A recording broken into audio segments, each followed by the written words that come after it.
So this is the Evola, or the Nova, or whatever. Anyway, it's a DVX3155HD SP AMX. This is the front panel.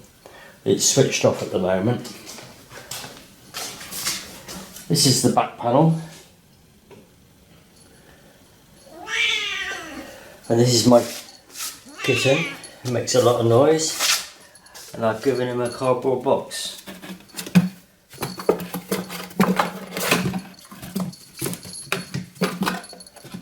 So anyway, the Evola, Nova. Anyway, the 3155 HD with accompaniment by noises. Switch it on.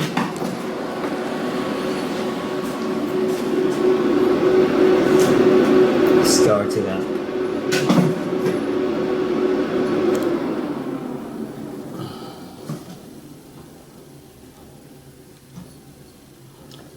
It's connected to my local network. You can tell from those lights there. It's actually going in via an RF extender.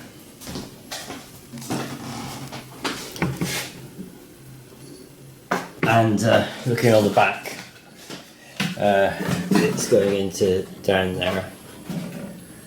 So here, while it's doing that, you've got these 4 inputs which take a variety of inputs from composite, component, etc. And then you've got 4 HDMI inputs. So that's 4 on 4, 8. Then these are for inputs from DX link boxes, which you can get various forms. In fact, this itself has got outputs which will go into these. So you could put 2 more of these into here if you wanted to. And then the outputs on this side, there's 4 HDMI outputs, but 2 of them are linked to these outputs. I'm not sure if you can use both of these at once, I can't remember. And then the rest of it, you have got a 25 watt stereo amplifier in here, and you've also got various other inputs and outputs which you can program if you're going to be into programming with Java, I think it is, but anyway, that's or Net Link 4, but that's beyond the scope of this video. Right, so where are we? At the front. Yes, there we go. Let's see if we can get it so we can read it. Not very easy. It basically says volume of the amplifier. But if I push the status button, that's better. Right, so it gives you what the status is, the 4 video outs, and what they're actually looking at input 1 at the moment. If you now go to the down button, audio status tells you system number 1, serial number, MAC number, and this is the IP address. And this one happens to be on my system at 113. Now, if you buy one of these, oops, sorry about that. If you buy one of these and you have a fixed static IP address that's not this one, I had one which was 10.11.42 and something. You might have to change your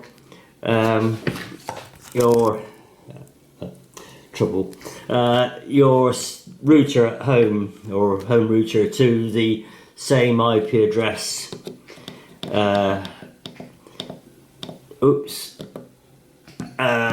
These 3 numbers, and then go onto this is web page and reboot to factory settings, and then you can then bring it up as your own IP address, having reset your router. So that's a bit complicated. Hopefully it won't be a static address when you get yours, but if it is, it's quite easy to do if you know what you're doing, as always. So now we go onto the computer and we search for that IP address.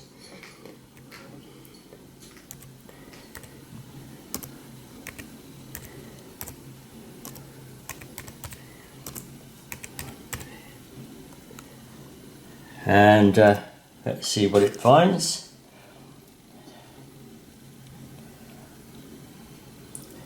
It's only come up with this. Now this you won't come up with, you'll come up with these won't be there, because it relies on the old ActiveX, which is no longer available. But what you can do, I think you can go to security. It's slow, don't expect it to be fast. And then I should have brought my other glasses. So there'll be a slight technical delay while I go and get my other glasses.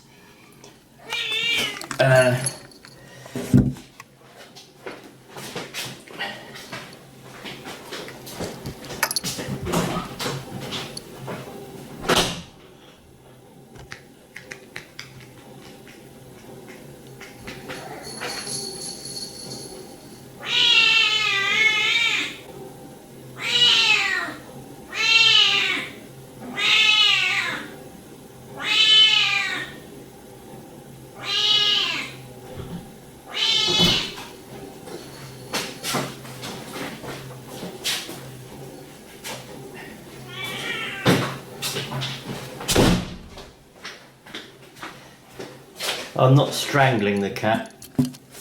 Obviously, honestly, just sounds like it. Right, so I'll go back to here. I'll probably edit that bit out. Even more so if I put my glasses on. Right, we're back here now. The cat's still alive.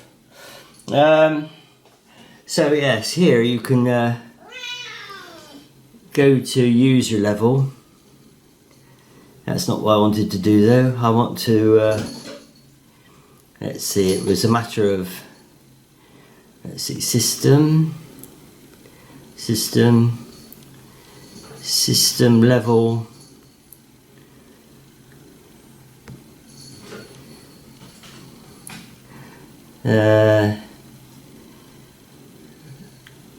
oh, there you are, there we go. Reset to factory defaults. That's you want to get to if you had the static IP address and you want to reset it. It might be worth doing that anyway. Anyway, I don't want to do that because I've already done all that. So it's system, manage system, reset to factory defaults. Right, back to web control. It's a very slow update, but you're not worried about how slow this is because it's the HDMI switching and all comes good. The bit of this device you're looking for. Right, now I've uploaded these new web pages. Now to get to those, you download. Oops, you don't have a cat stand on the on the computer for a start. Right, let's just stop him doing that.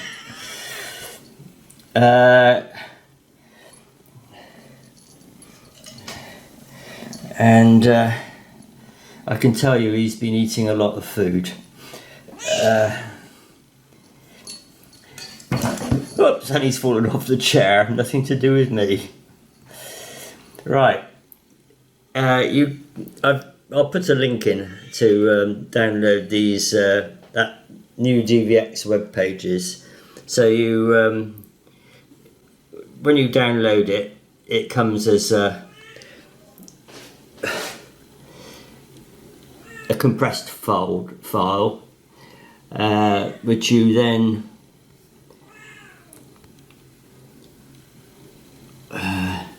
extract all. Extract all takes a little while, but I'll show you extracting. These are all the ones. Now, first time I did this, it didn't extract them all. It stopped. I don't know why, but all right, there you go. It's gonna skip all these files, but basically it extracts the files, and you get this page. Now, what you want to do is click on that again, and there's all the ones you're going to do. Right, so make sure you're just one step away from those. Right, now what you do now, it says in the words, but let's get rid of this. You want to open another page, and up here you want to go, as it already says, FTP colon blah blah 192. Your web setup will be different, of course, from mine, and then put that's the web address that's on here. There. I've FTP'd it, and then hit return.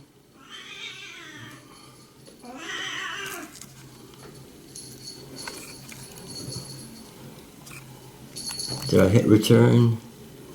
Yes. So, right, so I'm out here now. You have to download that DVX file, DVX DVX3155HD web page file, and then you expand the file. You get the DVX uncompressed file containing, which is a folder which contains all the little programs, and you then have to FTP that folder across to the DVX3155, or if you're using the 2150 or whatever, they're all compatible, I believe. And then once you've done that, you can then go on and access that. You might have had to play around with the password, which is under security, which you can do without uploading the file. All the information is available on the web in places. You can get the full manual for the various DVX 3155s or 215s or whatever. There's loads of information out there. So, and then there's lots of other boxes. For example, all these here are various boxes associated with, sorry, not the one at the top, but these all do various things, take in video and take it elsewhere. There's even another box down here which is more complicated, which does things, different maker, but it's the same system. There it goes. Right, anyway, once you've done it, you've got these here, you click on this one, and this takes ages as well, so you can watch the cat. Oh yeah, it comes up with this. Don't ignore that. It's still waiting. Oh, and it comes up with that. Ignore that. Still waiting. So you can see it's doing his, and the cat's still looking at the device. And he's on the table, and he shouldn't be. And he's eating my glasses, and he shouldn't be. And he's going down on the floor.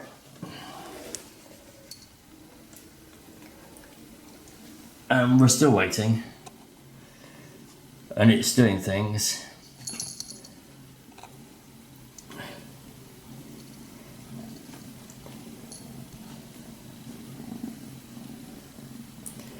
See, it's transferring data. Still waiting, still waiting. And you might give up at this point, but don't, just keep waiting.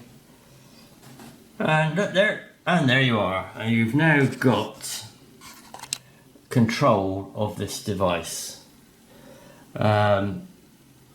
You can control, this is video out, so you've got 4 outputs, which you can set to various resolutions.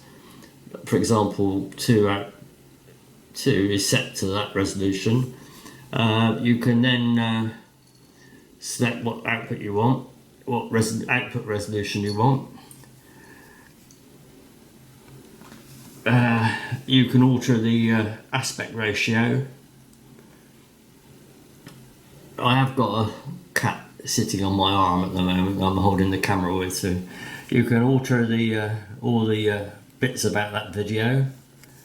So you've got 4 of these you can alter. Then you can get a test pattern. You've got choice of all these test patterns and 3 logos which you can upload. So you've got your logos here you can upload from the computer. You've got an on-screen display you can put on the computer, and you can blank color or logo. You can mute the video, which I presume is video off, or you can freeze the video.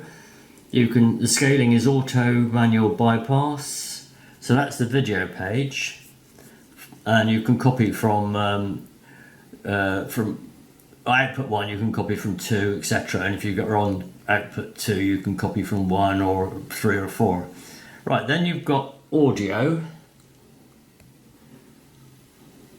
This is audio out, 4 outputs obviously, and you can output volume, balance, sync delay, and where you get the HDMI output source from, and you've got 4 pass-through off for 4 analog outs. You've got output format, stereo or mono. You've got a tone generator.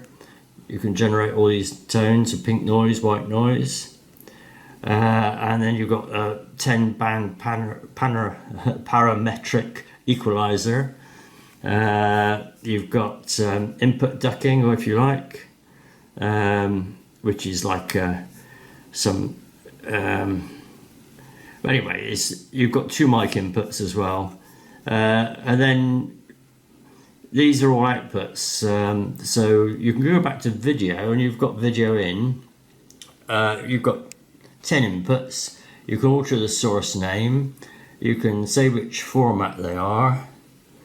On the big inputs, and you can get leads that have got these made up already. They don't have to be VGA, they can be HDMI, for example. Resolution, auto manual. You can state which resolution you want on the input to all those. You can set all the video settings, the VGA settings, HDCP compliance, and then you can select to send it to which output as well from here. Audio, you had audio ins, and then you've got these come up obviously similar to the other ones, but you've got 4 extra ones because you've got 4 audio inputs. Compression you can set up, microphone mode, microphone adjustment, equalizer, gating, limiter, compression, and you've got a equalizer on that as well. System. Right here you can actually see what it is, and you can alter it. You can do various things here, and you've got all the things here about it as well. Right, so that's quite intense, and that returns you to the old display. So that's the a brief guide, and that's the cat.